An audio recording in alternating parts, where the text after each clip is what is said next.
गोरखनाथ का जो मूल संदेश है इस पृथ्वी पर मनुष्यों को, वो ये है कि मरो वे जोगी मरो, मरो मरण है मीठा, तिस मरणी मरो जिस मरणी गोरख मर दीठा।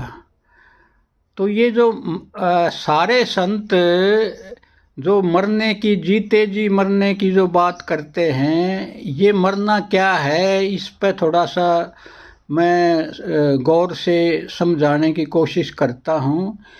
ये संत कोई आत्महत्या की तरफ आपको नहीं धकेल रहे।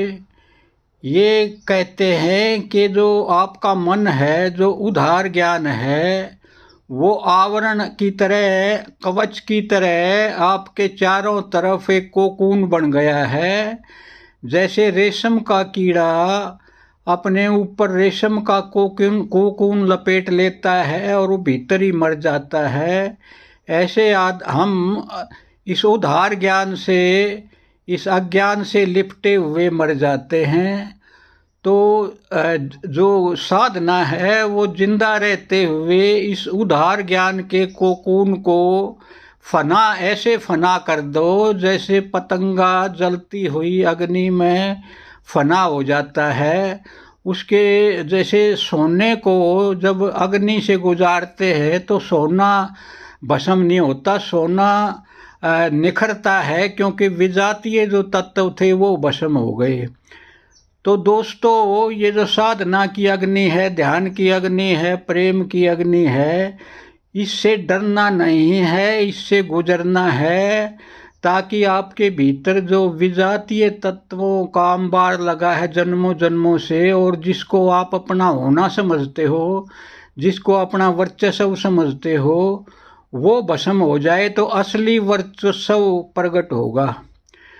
तो ये जो मरना है, इसको कवियों ने भी कहा है कि अंग्रेजी में एक सारांश है कविता का। एक प्रेमी अपनी प्रेयसी से ये कहता है, I want to die in you.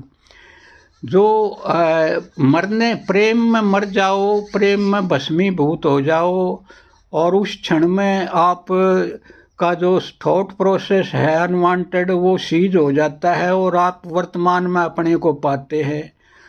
तो मित्रों, ये जो मरने की कला सीखनी होगी, इससे बचने का कोई उपाय नहीं। और इस उधार ज्ञान के रहते हुए हम जिंदा रहते हुए भी मरे हुए हैं। ना हम ही जिंदा ही हैं, ना मरते ही हैं, हम बीच में ऐसे ही एक मरी हुई लाशों की तरह जीवन को ढो रहे हैं।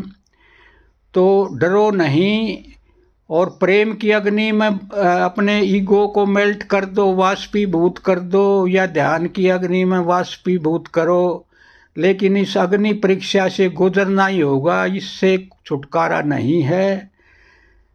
बस आज इतना ही। जय हो।